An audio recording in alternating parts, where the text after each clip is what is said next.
Hello students, welcome back to my channel. Today, you're going to learn about the story The Good Prince Bantugan. This is a story about a legendary hero who exhibits qualities admired in a person, in addition to great fighting ability and mental alertness.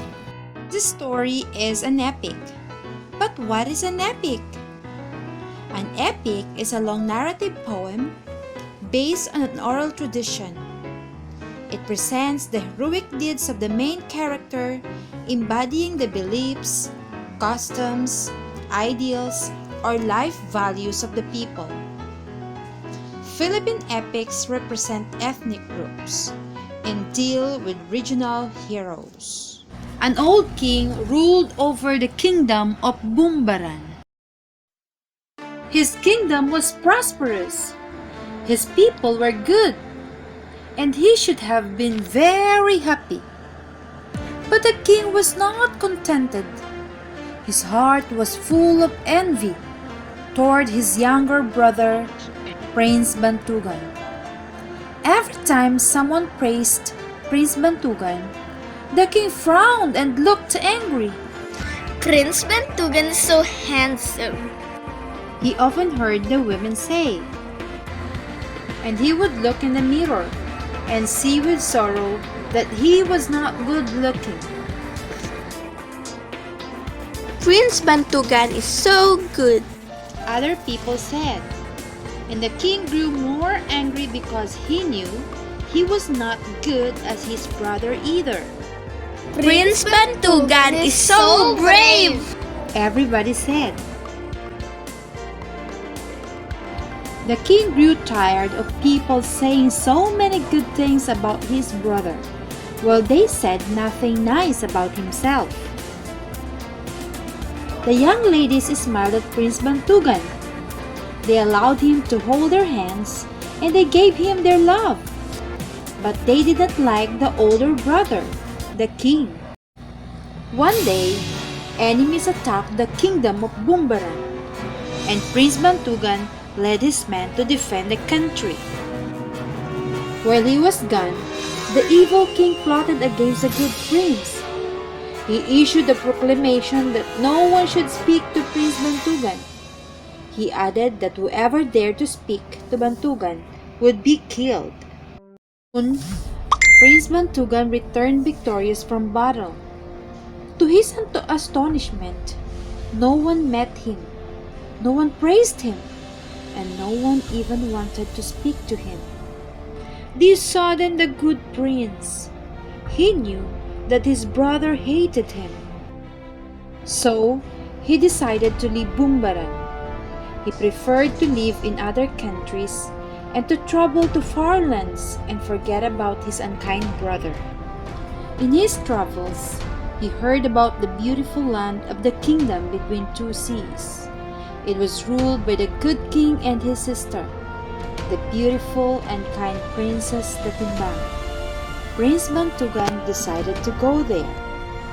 Prince Bantugan was very weary in his travels. As he stood outside the gates of the great palace, he suddenly felt very weak. His legs could not carry his body, and the prince fell to the ground and died.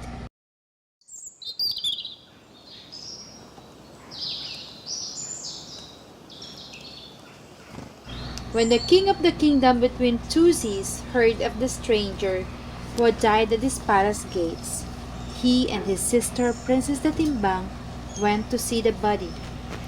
Even in death, Prince Bantugan was very handsome. Who is he? What a handsome young man. I wish I could have spoken to him before he died. I'm sure he was as good as he was handsome.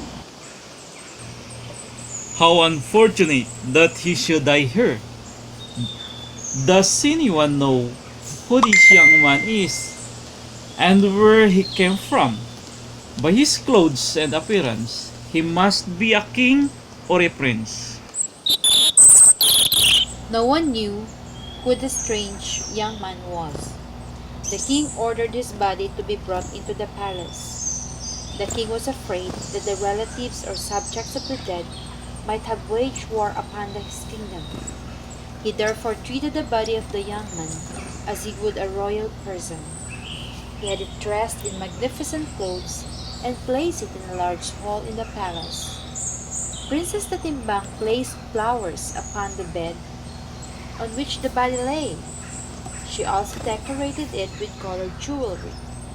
Around the bed was an abundance of fragrant flowers in jars and vases. Why are you sad, my brother? I lost my master, Prince Bantugan.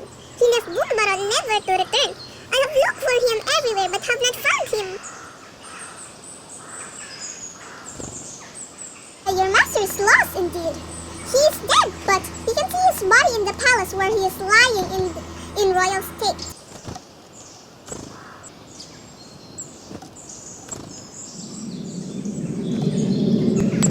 Without another word, Prince Bantugan's parrots flew to the palace. He saw his master's body and shrieked in grief. Princess Katimbang heard him and asked what the matter was.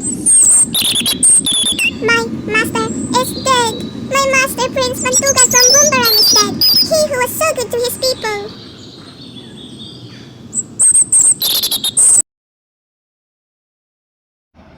Go ahead and notify the king of Bumbaran that we will come. The parrot flew ahead to the kingdom of Bumbaran. When it told the king about the death of the Prince Bantugan, the ladies shrieked and tore their hair and fainted. Everyone grieved for the good Prince Bantugan. Even the king, his brother, was stricken with remorse and pain. He was full of repentance. He blamed himself for the death of his brother. He did not know what to do. Madali was a brother of Prince Bantugan, and he loved him dearly. He volunteered to go to the region of the dead and bring Bantugan's soul back to his body. The king decided to go with him. It was a very dangerous journey, but the two were not afraid. They rode on their magic shields and rose up to the sky. Why are you here? What do you want? We have come to ask the angel of death when we shall die. Go to the next door. Two entered and found themselves in a beautiful garden full of fragrant flowers and delicious fruits. On the large table were bottles of different colors which contained the souls of the dead. The two tricked the angel of death to go out for a minute. As soon as the angel was out of the room, Prince Madali whispered softly, And my brother, where are you? I am here. Prince Madali seized the bottle, and away the young man flew back to the earth. When they reached the palace, the king and the princess of the kingdom between two seas were just landing the body of Prince Bantugan. Prince Madali transferred the soul of Prince Bantugan from the bottle to his body. The body stirred. Then Prince Bantugan sat up and stretched out as if just awakening from a deep sleep. The people shouted with joy. For many days, they celebrated the return of their beloved prince.